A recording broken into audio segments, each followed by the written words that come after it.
हाँ बच्चों, तो आज की क्लास के अंदर हम स्टार्ट कर रहे हैं न्यूटन्स लॉज ऑफ मोशन। और उसके अंदर सबसे पहले जो चीज़ हमें देखनी है वो क्या देखनी है कि फोर्स क्या होती है। जैसा कि मैंने यहाँ पर लिखा हुआ है, फोर्स क्या होता है। फोर्स बेटा सिंपली होता क्या है कि अगर फोर्स का इफेक्ट क्या होता है कि बाई पुश और पुल हम क्या करते हैं, कोई रेस्ट पे बॉडी है तो उसको मोशन प्रोवाइड करते हैं, कोई अगर बॉडी चल रही है तो उसको रोक देते हैं, या फिर किसकी वजह से, फोर्स की वजह से, है ना। तो ये सिंपली एक एफर्ट होता है, ठीक, जिसकी वजह से कोई मूविंग बॉडी जो होती है, कोई मूविंग बॉडी जो होती है वो उसको हम रोक सकते हैं, चलती हुई बॉडी को डायरेक्शन दे सकते हैं, या फिर रुकी हुई बॉडी को स्टार्ट कर सकते हैं। हिंदी वाले बच्चों के लिए अगर बात की जाए तो उनके लिए मैं ये कहना चाहूँगा कि यह एक ऐसा, इस प्रभाव के अंतर्गत किसी भी गतिशील वस्तु को रोका जा सकता है, गतिशील वस्तु को दिशा प्रदान की जा सकती है, ठीक है, या रुकी हुई वस्तु को गति प्रदान की जा सकती है, ये कहेंगे हम। सिंपली मैंने डेफिनेशन भी बोली हुई है कि फोर्स क्या है, it is the effort in the form of push and pull which produces motion in a body which is at rest initially or try to stop a moving body or try to change the direction of a moving body। ठीक है, ये हमारी definition थी। अब बात करते हैं Newton के लॉस की। तो सबसे पहला जो लॉ था वो था न्यूटन्स फर्स्ट लॉ। वो किसके ऊपर बेस्ड था बेटा, इनर्शिया। ठीक है, किसके ऊपर बेस्ड था, इनर्शिया के ऊपर बेस्ड था। तो मैं सबसे पहले आपको डिफाइन करता हूं इनर्शिया को। इसको मैं मिटा देता हूं, अब इसको बेटा मैं रब कर देता हूं।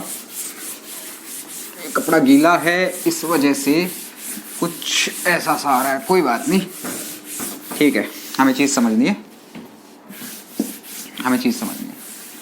ठीक है। सिंपली अगर मैं बात करूं इनर्शिया की तो मैं क्या बोलूंगा बेटा, ये इनहेरेंट प्रॉपर्टी होती है, ये आंतरिक गुण होता है किसी का भी। अगर कोई वस्तु स्थिर है तो वो स्थिर ही रहना चाहेगी, हिंदी वाले बच्चों के लिए। It is an inherent property of a body by virtue of which if a body is initially at rest it tries to remains at rest. समझ में आई बात, कि अगर कोई वस्तु रेस्ट पे है, स्थिर है, तो वो स्थिर ही रहना चाहेगी इस गुण के अंतर्गत। ठीक है, बात की जाती है कि जो इनर्शिया होता है वो किसकी प्रॉपर्टी होती है। तो मैं क्या बोलूंगा कि जो इनर्शिया होता है, इनर्शिया को हिंदी में जड़त्व बोलते हैं बेटा। इनर्शिया जो होता है वो प्रॉपर्टी ऑफ मास होती है। किसकी प्रॉपर्टी होती है, प्रॉपर्टी ऑफ मास। भाई जिस वस्तु का द्रव्यमान ज्यादा उसका इनर्शिया ज्यादा, जिस वस्तु का द्रव्यमान ज्यादा उसका इनर्शिया ज्यादा। अब बात करते हैं इनर्शिया कितने टाइप का।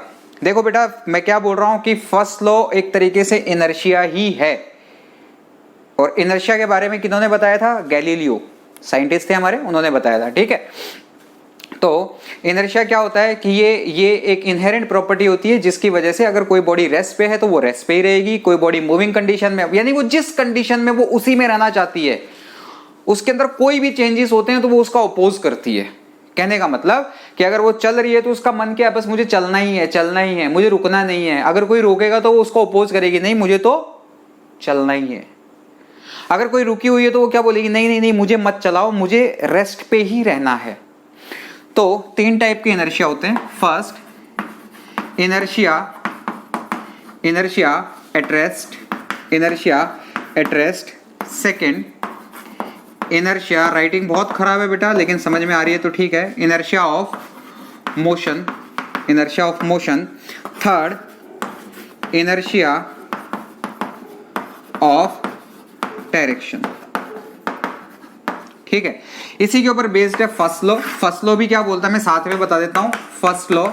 फर्स्ट लॉ मैं लिखवाऊंगा नहीं, मैं बोल के बता रहा हूं। फर्स्ट लॉ क्या होता है, if a body is at rest it tries to remains at rest until unless an external force applied on it. कहने का मतलब, हाँ बहुत जल्दी बोल दिया मैंने, कहने का मतलब यह है कि अगर कोई बॉडी रेस्ट पे है तो वो क्या कोशिश करेगी कि वो रेस्ट पे ही रहना चाहेगी, कब तक, जब तक कि उसके ऊपर कोई बाहरी बल आरोपित ना हो, कोई एक्सटर्नल फोर्स उसके ऊपर एक्ट ना करे। ठीक है, सेम कंडीशन अगर कोई बॉडी मूविंग कंडीशन में है तो वो मूव ही करना चाहेगी, कब तक, जब तक कि उसके ऊपर कोई एक्सटर्नल फोर्स अप्लाई ना हो। थर्ड कंडीशन भी यही है कि अगर कोई बॉडी किसी पर्टिकुलर डायरेक्शन में जा रही है तो वो अपनी डायरेक्शन को चेंज नहीं करना चाहेगी, कब तक, जब तक कि उसके ऊपर कोई एक्सटर्नल फोर्स अप्लाई ना हो। क्लियरिटी है, ठीक है। अब इन सब चीजों को बेटा, इन सब को मैं आपको एग्जांपल से समझाता हूं। जैसे मैं इसको मैं बोलूंगा इनर्शिया एट रेस्ट की मैं बात करता हूं बेटा। इसके अंदर क्या है कि अगर external force, net external force 0 है और अगर कोई बॉडी रेस्ट पर है तो वो रेस्ट पर ही रहना चाहेगी। ठीक है, ये होता है inertia at rest. If net external force acting on a body is zero, then due to this, if a body is at rest, it tries to remains at rest. ठीक है, और ये फर्दर किसी भी चेंजेस को oppose करेगी। हिंदी वाले बच्चों के लिए, अगर कोई बॉडी जड़त्व, स्थिर जड़त्व की मैं बात करूंगा, तो अगर कोई वस्तु, मैं बार बार इस चीज को रिपीट इसलिए कर रहा हूं ताकि आपके दिमाग में ये चीजें बैठ जाए। अगर कोई वस्तु स्थिर अवस्था में है तो वो स्थिर अवस्था में ही रहना चाहेगी अगर उसके ऊपर कुल बल शून्य है। ठीक है, तो देखो जरा पहले वाले को मैं बात करता हूं, सब मिटा देता हूं, उसके बाद वापस से आता हूं, एक एक के एग्जांपल से आपको समझाता हूं जो आपके बुक्स के अंदर रहते हैं। एग्जांपल्स बड़े काम की चीज है, कई बार कंपटीशन के अंदर भी पूछ ले जाते हैं, फिर क्वेश्चंस के ऊपर तो हमें आना ही है, फिर फाइनली क्वेश्चंस के ऊपर तो हमें आना ही है। इनर्शिया एट रेस्ट के देखो मैं एग्जांपल्स देता हूं, बड़े सारे एग्जांपल्स दूंगा आपको जब तक क्लियरिटी नहीं आ जाएगी। इनर्शिया एट रेस्ट की मैं बात करता हूं बेटा, इनर्शिया एट रेस्ट के एग्जांपल्स की बात करता हूं। सबसे पहला एग्जांपल, जैसे ये सबने अपन ने सुना है कि जैसे कोई बस है, सुनना कि ये बस है बेटा, ये बस, ठीक है, ऐसे मान लो इसके अंदर एक लड़का खड़ा हुआ है, या पैसेंजर मान लो, लड़का मान लो, ठीक है। बस रेस्ट पे है, लड़के के पांव जो हैं वो इस बस के फ्लोर के ऊपर टच में है। इन पांवों के साथ ये जो बॉडी है, ऊपर का पार्ट जो है, ये भी क्या है, ये भी रेस्ट पे है, सब रेस्ट पे है। ठीक है, तो इनर्शिया की प्रॉपर्टी क्या कहती है कि वो जिस कंडीशन में है वो उसी में रहना चाहती है, और अगर इसके अंदर कुछ भी चेंजेस होते हैं तो वो इसका अपोज करती है।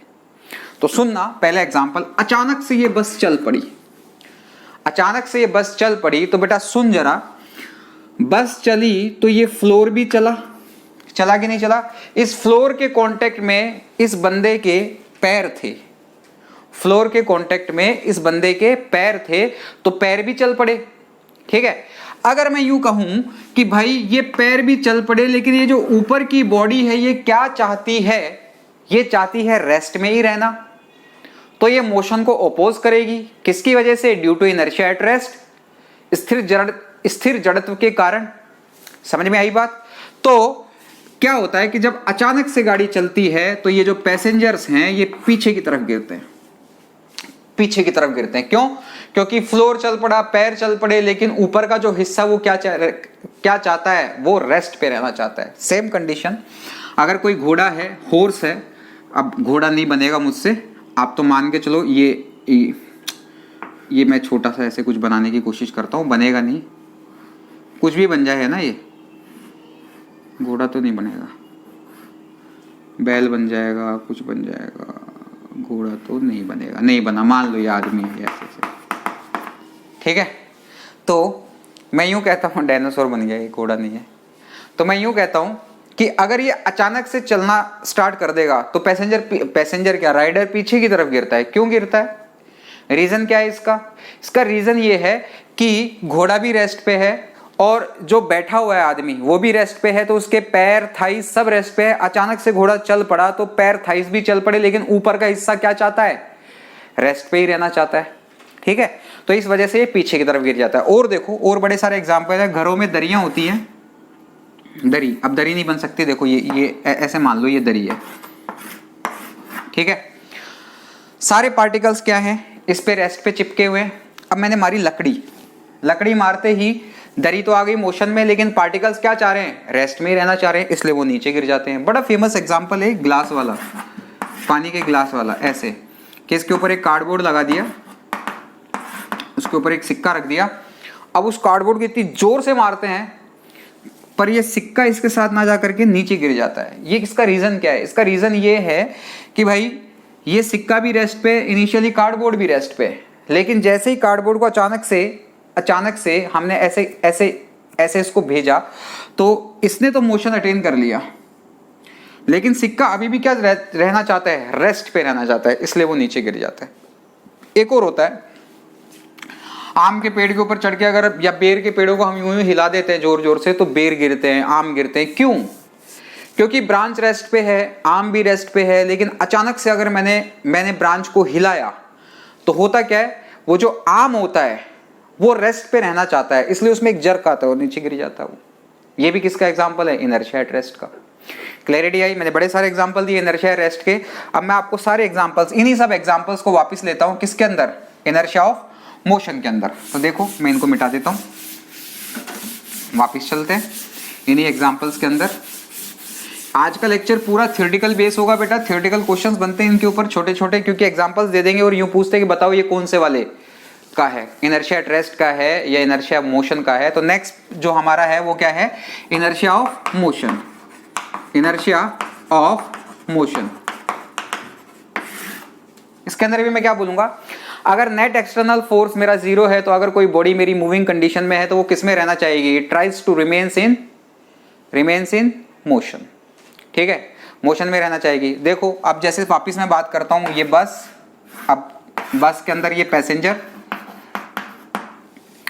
बस भी चल रही है, पैसेंजर भी चल रहा है, उसके पांव भी चल रहे हैं। अचानक से बस ने ब्रेक लगा दिया, अचानक से बस ने ब्रेक लगा दिया। तो समझना बेटा, अचानक से जब ब्रेक लगा दिया तो जो इसके पैर हैं वो तो मोशन में है, बॉडी भी मोशन में थी, पहले बस भी मोशन में थी। अब बस के कांटेक्ट में कौन है? पैर हैं। कौन है बेटा? ये पैर कांटेक्ट में। तो जैसे ही बस रुकी पैर भी रुके, जैसे ही बस रुकी पैर भी रुके। और बेटा जैसे ही पैर रुक गए तो क्या होगा कि जो ऊपर की बॉडी है ये तो किस में रहना चाहती है? मोशन में रहना चाहती है। इसलिए बस रुकी, पैर रुके, लेकिन ऊपर का हिस्सा चाहता है कि वो मोशन में ही रहे, इसलिए पैसेंजर्स आगे की तरफ जाते हैं। अचानक घोड़ा दौड़ रहा, फिर से रुक जाए तो क्या होता है? राइडर उछल के दूर। रीजन ये है कि उसके पैर मोशन में थे, घोड़ा मोशन में था, घोड़ा रेस्ट पे आया, पैर रेस्ट पे आया, लेकिन ऊपर का पार्ट अभी भी क्या है? मोशन में ही रहना चाहता है। ऐसे बाइक को बहुत तेज चला रहे, अचानक से ब्रेक लगा दिए तो जो पीछे वाला भाई है ना वो आगे आके गिरता है। रीजन क्या है? रीजन ये है कि भाई पहले बाइक मोशन में थी, दोनों मोशन में थे, पैर भी मोशन में थे, सब मोशन में थे। अगर सब मोशन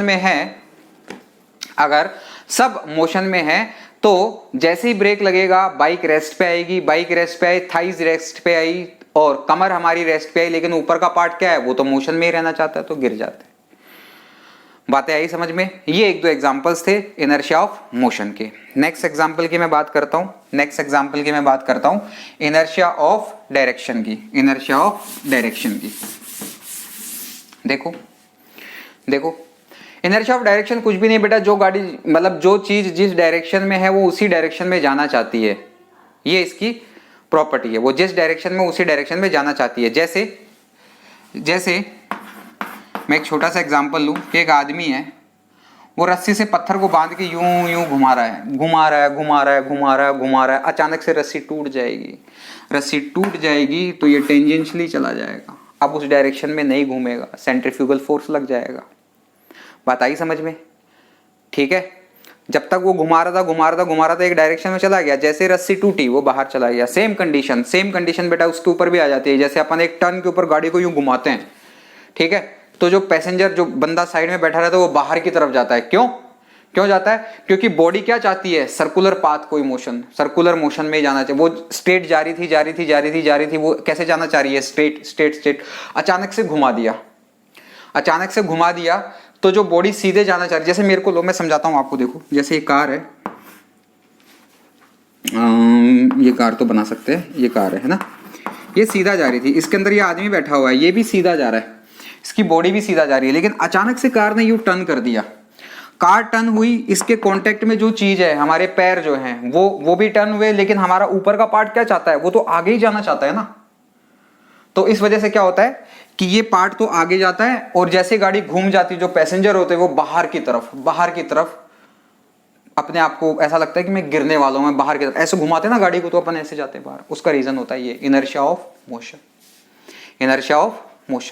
क्लैरिटी आई? ऐसे ही इनर्शिया ऑफ मोशन, जैसे मड के अंदर टायर चल रहा होता है साइकिल का, तो मड जो होती है वो टेंजेंशियली उड़ती है, वो भी किसकी वजह से? Inertia of motion. नाइफ, चाकू में धार देते हैं तो जो स्पार्क्स आते हैं वो किसकी वजह से आते हैं? वो भी इनर्शिया ऑफ मोशन की वजह से आते हैं। आई होप आप लोगों को अच्छे समझ में आया होगा। ठीक है, तो फर्स्ट लॉ हमको क्लियर हो गया। First law inertia of motion को ही बताता है, और 3 टाइप के इनर्शिया ऑफ मोशन होते हैं, वो भी हमें क्लियर हो गए। क्लियरिटी आई? नेक्स्ट पार्ट के ऊपर अगर मैं बात करूं बेटा, जो नेक्स्ट पार्ट है वो होता है second law of motion. Second law of motion, rate of change of momentum gives the value of net force. ठीक है, सेकेंड लॉ क्या बोलता है, F external equals to rate of change of momentum defines the definition, defines the force. Second law किसको define करता है बेटा, force को, और ये क्या बोलता है, the rate of change of momentum is called net force, net external force ऐसा बोलें तो एफ नेट जो आया वो ये आएगा। और मोमेंटम की अगर मैं बात करूं तो मोमेंटम होता है बेटा m इंटू का v। तो सेकेंड लॉ जो होता है वो किसको डिफाइन कर रहा है, मैंने बोला ना आपको, सेकेंड लॉ मैंने आपको बता दिया, it gives the value of, it defines the F external. F external की डेफिनेशन को बताता है कौन, न्यूटन्स का सेकेंड लॉ। ठीक है, ये चीज हमारे समझ में आ गई। अगर ये चीज समझ में आ गई है तो देखो जरा देखते हैं, वो वैल्यू को यहाँ पर पुट करते हैं, एफ एक्सटर्नल निकालते हैं, कितना आएगा, एफ एक्सटर्नल यानी D M into V upon का डी टी। बेटा यू इंटू वी अगर मैं अप्लाई करता हूँ यहाँ पे तो मैं क्या बोलूँगा, D M by D T V as it is plus m को ऐसे रखेंगे अब dv बाय dt। बेटा u इंटू वी के अंदर क्या बोलते हैं, first function differentiation of second function plus second function into differentiation of first function, ये आया। तो जो मेरे को नेट फोर्स मिली बेटा f एक्सटर्नल, वो कितना मिला, वो मिला v dm by dt plus m dv by dt। बेटा ये वाला पार्ट जो होता है ये क्या होता है, एक्सेलरेशन होता है, a equals to dv by dt। तो यहाँ से मैं सीधा सीधा क्या बोल सकता हूँ कि जो f एक्सटर्नल आया वो कितना आया, v dm by dt plus m into a, ये होता है नेट फोर्स। लेकिन जनरली बच्चों को क्या रटा रहता है, f equals to M A. वो किस कंडीशन में होता है बेटा, वो किस कंडीशन में होता है, अगर मेरा m क्या है, if m equals to constant, if m equals to constant, तो मैं क्या बोल सकता हूँ, कांस्टेंट का जो डिफरेंशिएशन होगा बेटा वो होता है 0। तो मैं क्या बोलूँगा, dm by dt must be equals to 0। तो मैं सीधा सीधा लिख सकता हूँ f external equals to m a। तो ये किसको डिफाइन करता है, सेकेंड लॉ किसको डिफाइन करता है, फोर्स को। ठीक है, तीन लॉ होते हैं, तीसरे लॉ की भी बात करता हूँ। तीसरा लॉ तो बहुत ही मजेदार है, every action is equal and opposite reaction. भाई जैसा एक्शन करोगे वैसा रिएक्शन मिलेगा आपको, सीधा सा लॉ है। ठीक है, तो एक्शन रिएक्शन पेयर होता है, सेम टाइम पे अप्लाई होता है। ऐसा नहीं है कि पहले एक्शन होगा फिर बाद में रिएक्शन होगा, ना, तुरंत एक्शन रिएक्शन एकदम से। ठीक है, तो थर्ड लॉ क्या बोला, every action is equal and opposite reaction. मैंने तीनों लॉ बताए आपको। फर्स्ट लॉ मैंने क्या बताया, लॉ ऑफ इनर्शिया को डिफाइन करता है, अगर कोई बॉडी रेस्ट पे है तो वो रेस्ट पे रहना चाहेगी, मोशन में तो मोशन में रहना चाहेगी, एक पर्टिकुलर डायरेक्शन में जा रही है तो पर्टिकुलर डायरेक्शन में जाना चाहेगी, कब तक, जब तक कि उसके ऊपर कोई एक्सटर्नल फोर्स अप्लाई ना करूं। ठीक है, थर्ड लॉ। और फिर थर्ड क्या है, थर्ड जो लॉ है वो क्या बताता है, वो ये बताता है कि every action is equal and opposite reaction. Second law जो बोलता है F equals to net force equals to the rate of change of gives is always equals to the rate of change of momentum, is always equals to the rate of change of momentum, है ना। ये सारी चीजें लिखी हुई हैं। चलो next part एक और आते हैं बेटा, एक छोटा सा पार्ट डिस्कस कर लेते हैं, इम्पल्स को। एक और टर्म होती है इम्पल्स, उसको भी मैं डिस्कस कर देता हूँ, ये भी थ्योरी का पार्ट है। बाकी कोलिजन के अंदर इसको ज्यादा डिटेल में पढ़ाया जाता है, लेकिन एनएलएम में जितना है मैं उतना एक बार आपको विद एग्जांपल्स भी बता देता हूँ। ठीक है, विद एग्जांपल्स भी मैं आपको समझा देता हूँ, बता देता हूँ। तो देखो जरा इस चीज को, छोटी सी चीज है ये, इसको भी देख लेते हैं। इंपल्स क्या होता है बेटा, इंपल्स का मतलब ये होता है कि शॉर्ट ड्यूरेशन में लार्ज अमाउंट का फोर्स अप्लाई कर दो आप। शॉर्ट ड्यूरेशन में लार्ज अमाउंट का फोर्स जो अप्लाई करते हैं शॉर्ट ड्यूरेशन में, F इंटू डेल टी का मतलब I इंपल्स को रिप्रेजेंट करता है बेटा, I इंपल्स को रिप्रेजेंट करता है। तो शॉर्ट ड्यूरेशन में लार्ज अमाउंट की फोर्स जो लगती है उसको बोला जाता है इंपल्स, उसको बोला जाता है इंपल्स। ठीक है, देखो F को क्या लिख सकते हैं बेटा, यहां से हम इंपल्स के अलग अलग रूप बता देता हूं, अलग अलग फॉर्मूले। पहला फॉर्मूला तो I equals to F into del T. Second formula बेटा मुझको क्या पता है, F equals to del P by del T होता है। तो क्या मैं इंपल्स को ये भी लिख सकता हूं, I equals to del P by del T into del T, ये कैंसिल हो गया, I equals to del P लिखा जा सकता है। डेल P को क्या बोलते हैं, चेंज इन मोमेंटम। अब चेंज इन मोमेंटम P क्या होता है, P इनिशियल इक्वल्स टू ऐसे लिखेंगे ना इसको, change in momentum, I equals to P final minus का P इनिशियल। भाई P फाइनल इनिशियल कितना होगा, mv इनिशियल, P फाइनल क्या होगा, mv फाइनल। m तो मेरा कांस्टेंट है ना, तो बेटा I का वैल्यू को अगर मैं लिखूंगा तो क्या लिखूंगा, P फाइनल माइनस का P initial equals to mv final minus mv initial लिखा जा सकता है। यहाँ से m को कॉमन ले लेंगे, ये कितना आएगा, mv फाइनल माइनस का mv इनिशियल यानी कि m डेल v, ये चीज भी लिखी जा सकती है। ठीक है, ये इंपल्स के कुछ बदले बदले रूप है। सर इसके एग्जांपल्स बताओ, बड़े सारे एग्जांपल्स होते हैं बेटा, ये थ्योरेटिकल पार्ट है, आज का लेक्चर हमारा सारा का सारा अभी तक का जो भी मैं पढ़ा रहा हूँ वो, इसके एग्जांपल्स देखो, बड़े मस्त मस्त एग्जांपल्स होते हैं यार। जैसे सबसे बेस्ट एग्जांपल, जैसे मटके वगैरह लेके जाते हैं हम, है ना, या कोई भी कांच के बर्तन लेकर के जाते हैं दूर दूर कहीं पर भी, तो हम उनके बीच में अखबार लगाते हैं, घास फूस लगाते हैं। क्यों? क्योंकि ब्रेकर के ऊपर अचानक से लार्ज अमाउंट का फोर्स तुरंत लगता है। ठीक है, तो उनके बीच में तक करके लगे तो वो तो टूट जाएंगे, वो तो टूट जाएंगे। अब क्या होता है, वो जो घास होती है, वो जो अखबार होते हैं, वो क्या करते हैं, इस टाइम ड्यूरेशन को बढ़ा देते हैं। टाइम ड्यूरेशन बढ़ती है तो फोर्स कम होती है, फोर्स कम हो जाती है और वो टूटने से बच जाते हैं। ये एग्जांपल इंपल्स का।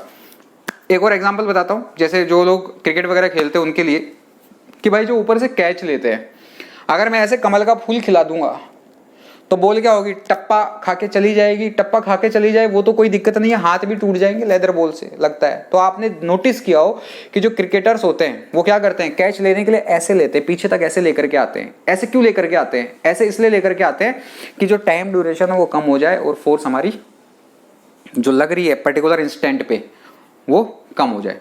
बिल्ली कूदती है, बिल्ली कूदती है तो सबसे पहले आगे के पैर रखती है, फिर मोशन में जाती है नीचे। वो भी क्या करती है, वो भी क्या करती है, उसका भी रीजन क्या होता है कि वो टाइम ड्यूरेशन को बढ़ाती है। पहले आगे वाले पैर रखती है, फिर नीचे वाले पीछे वाले पैर रखती है। ठीक है, और एग्जांपल मैं आपको बताऊं इंपल्स के, जैसे हाँ बाइकों के अंदर शॉकर्स होते हैं, गड्ढा आता है तो क्या होता है, शॉकर क्या करता है, वो जो एकदम से जो गड्ढे से जो जर्क लगने वाला होता है ना, जो लार्ज अमाउंट की फोर्स होती है, वो उनको कम कर देता है, टाइम ड्यूरेशन को बढ़ा देता है, फोर्स हमारी कम हो जाती है। तो ये कुछ एग्जांपल्स हैं, ये कुछ एग्जांपल्स थे हमारे किसके, इंपल्स के ऊपर। क्लियरिटी आई बेटा, आप लोगों को चीजें समझ में आई कि इंपल्स क्या है, कैसे क्या है। आओ अब बात करते हैं इनके न्यूमेरिकल वाले पार्ट की। अब बात करते हैं हम न्यूमेरिकल वाले पोर्शन के ऊपर आते हैं, तो वो बताता हूं आपको। देखो हाँ, तो बेटा अभी जैसे मैं बात करूं कि भाई सर इंपल्स के ऊपर कुछ एग्जांपल्स की बात करूं, थोड़े से एग्जांपल्स लो, तो देखो जरा एग्जांपल्स। आपको लग रहा होगा सर पीछे बार बार क्या करने जा रहे हैं, बेटा पीछे ये रिकॉर्डिंग चेक करने जा रही है, कहीं ब्लर तो नहीं आ रहा है, ये सब देखना पड़ता है। चलो बात करते हैं हम कि भाई इंपल्स के ऊपर कुछ एग्जांपल्स की मैं बात करता हूँ। तो देखो जरा एग्जांपल्स के मैं अंदर सबसे पहले एग्जांपल लेता हूँ। देखो बड़ा बेस्ट सा एग्जांपल है, मैं यूँ बोलता हूँ कि भाई एक दीवार है, इसके ऊपर एक हैमर है, 1 kg का हैमर बोल देता हूँ, mass of hammer equals to 1 kg। ठीक है, एक हथौड़ा मारा मैंने, इनिशियल वेलोसिटी 6 मीटर पर सेकेंड है, आकर के दम से मारा, टाइम ड्यूरेशन 0.1 सेकेंड। ठीक है, तो मेरे को आपको मुझे ये बताना है कि सर इसके ऊपर कितना तो इम्पल्स लगा होगा। ठीक है, कितना इम्पल्स लगा होगा। दूसरी बात जो मुझे आपको ये बतानी है कि दीवार ने कितना फोर्स लगाया होगा। ठीक है, चलो बात कर लेते हैं।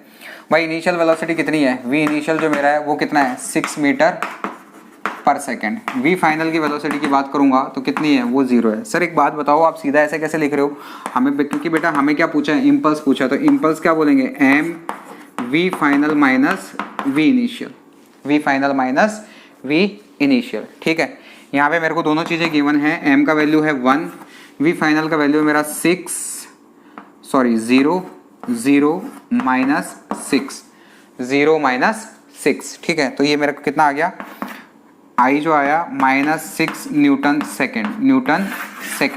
सेकेंड इसकी यूनिट होती है, F इंटू डेल टी। ठीक है, अब बात करेंगे कि सर ये चीज़ तो मेरे को समझ में आ गई, तो फोर्स जो लगेगी I इक्वल्स टू कितना होता है, F इंटू डेल टी होता है। तो बेटा I का मैग्नीट्यूड कितना है, 6, डेल टी मेरा कितना है 0.1। तो जो फोर्स लगाएगी दीवार पर लगी है या दीवार लगाएगी, वो कितना लगाएगी, 60 न्यूटन। कितना लगाएगी, 60 न्यूटन। क्लैरिटी आई। और एग्जाम्पल देते हैं, छोटे छोटे एग्जाम्पल्स और ले लेते हैं। देखो जरा, ये एक एग्जाम्पल था, एक एग्जाम्पल ऐसे ले लेते हैं। बेटा ऐसे आप चाहे जितने मर्जी बना लो एग्जाम्पल्स, उनमें टाइम पास करना हो तो कैसे भी कर लो, उसकी कोई दिक्कत नहीं है, पर फिर भी अपन वो एग्जाम्पल्स लेते हैं जिससे आप लोगों को चीज़ें समझ में अच्छे से आए। जैसे एक एग्जाम्पल की मैं बात करूँ, मैं यूँ बोलता हूँ कि बेटा एक बॉल है वो h हाइट से गिरी है, ठीक है, यहाँ पर टाइम ऑफ कॉन्टैक्ट मेरा जो है 0.1 सेकेंड है। कितने से आई है? h हाइट से आई है, छोड़ी गई है, ठीक है। तो बॉल का जो मास होगा, मास ऑफ बॉल कितना बोलूँ, 1 kg ले लूँ, 1 kg ले लें फिक्स, ज़्यादा हेडेक नहीं लें। अब अगर मैं इसकी हाइट को 100% इंक्रीज कर दूं तो इम्पल्स की वैल्यू क्या होगी, या फिर चेंज इन मोमेंटम क्या होगा? चेंज इन मोमेंटम क्या होगा? चेंज इन मोमेंटम, बेटा चेंज इन मोमेंटम ही तो क्या होती है? इम्पल्स होती है, ठीक है। इफ हाइट इंक्रीजेस 100%, चलो बात करते हैं। Change in momentum del P का मतलब हो गया सर पी फाइनल माइनस का पी इनिशियल, यानी कि एम वी फाइनल माइनस का एम वी इनिशियल, ये हो गया। किसी भी तरीके से मेरे को वी फाइनल और वी इनिशियल मिल जाए। बेटा इस वाली कंडीशन में मैं बात करता हूँ, इस वाली कंडीशन के अंदर अगर मैं बात करूँ तो मैं क्या कह सकता हूँ कि सर यहाँ से यहाँ तक, और देखो चेंज इन मोमेंटम परसेंटेज में अगर मेरे को निकालना है, क्योंकि बात कर रखी है परसेंटेज में, del P upon P initial, यानी P final del P upon P into 100 ऐसे लिखा जाएगा, यानी कि P final minus P initial upon का पी इनिशियल इंटू का 100 परसेंटेज के अंदर ये आ जाएगा। अगर परसेंटेज में दे रखा है, परसेंटेज में मेरे को ऑप्शन है, तो देखना जरा बेटा। इनिशियली अगर मैं बात करूं तो देखना मास तो वही रहेगा, v इनिशियल की वैल्यू बात करूंगा तो फाइनल वेलोसिटी देखो initially v square equals to u square plus 2 minus G minus H, यानी कि ये टर्म तो छोड़ी गई है तो 0 हो जाएगा, और ये जो vi का स्क्वायर आएगा ये आएगा 2gh, यानी vi equals to under root 2gh, ठीक है। फाइनल वेलोसिटी के अंदर अगर मैं बात करूं बेटा, देखना जरा, v फाइनल की अगर मैं बात करूंगा तो मैं क्या बोलूंगा कि हाइट कितनी होगी 100%। जैसे मैं 5 फीट का 5.5, भाई मैं 8 का हूं ना, 5, 9, 5, 10, अगर 6 फीट का कोई आदमी है, यूं मानो आप तो 6 फीट का कोई आदमी है, अगर उसकी हाइट में मैं 100% इंक्रीमेंट कर दूंगा तो मतलब कितना हो गया, 6 का डबल हो गया। 100% का मतलब 6 और ऐड हो गया तो 12 फीट का हो गया। तो ऐसे ही अगर मैं बोलूं हाइट 100% इंक्रीज हुई है तो 100% इंक्रीज होने का मतलब जो h थी अब कितनी होगी, h प्लस h यानी 2h हो गई। तो जो मेरा v फाइनल आना चाहिए वहां से छोड़ी गई है, तो v फाइनल जो आएगा 2g इंटू का 2h, ऐसे लिखा जा सकता है, तो कह सकता हूं कि √2 अंडर रूट 2gh। बेटा इस चीज को ऐसे लिख सकते हैं √2vi, लिखा जा सकता है कि नहीं लिखा जा सकता? बिल्कुल लिखा जा सकता है सर। तो यहाँ पर देखो मैं वैल्यूज रख रहा हूँ, P final M V final minus का V initial upon M V initial into 100। बेटा एम से तो एम कैंसिल हो गया, वी फाइनल मेरा कितना है √2vi माइनस vi, देखो मैं कहीं लिखने में गड़बड़ नहीं कर दूं, इंटू का 100। यहाँ से जो मेरा आंसर आएगा, कहाँ लिखूं, यहाँ लिख देते हैं, यहाँ से जो मेरा आंसर आएगा वो देखो कितना आएगा, vi √2 माइनस 1 अपॉन का vi इंटू 100। देखते रहना मैं कहाँ से कहाँ आ रहा हूँ, √2 vi से vi कैंसिल, √2 होता है 1.414 माइनस 1 इंटू 100, यानी बेटा जो आंसर आएगा 41.4% change in momentum. 41.4% change in momentum आया। चीज समझ में आई आपको? देखो एक और अच्छा क्वेश्चन कराता हूँ आपको, ये चीजें समझ में आई, अब इम्पल्स थोड़ा थोड़ा क्लियर हुआ होगा। ज्यादा आपको कोलिजन के अंदर और बताई जाएंगी, इम्पल्स डिटेल में वहां पर लाइन ऑफ इम्पैक्ट के अलोंग कैसे कैसे क्या क्या होता है। अभी फिलहाल एनएलएम के हिसाब से थोड़ा बहुत इंट्रोडक्शन यहाँ पर, ठीक है, क्योंकि फाउंडेशन वाले बच्चे भी होते हैं 11th के, उनकी एनसीईआरटी वगैरह के अंदर इम्पल्स इसी चैप्टर में दे रखी होती है। कंपटीशन में अपन कोलिजन के अंदर पढ़ते हैं इस चीज़ को, लेकिन कोई बात नहीं, यहाँ पर बात हुई है तो यहाँ पढ़ रहे हैं, ठीक है। नेक्स्ट एग्जाम्पल देखो कि भाई एक आदमी है, बंदूक ही चला रहा, बंदूक से गोली चला रहा, दमादम दर दर दर दर दर दर, ठीक है, चलाने दो, कोई दिक्कत नहीं है। ये बंदूक को पकड़ के रख रहा है तो इसको फोर्स लगानी पड़ रही है 200 न्यूटन, बंदूक को पकड़ के रखने के लिए।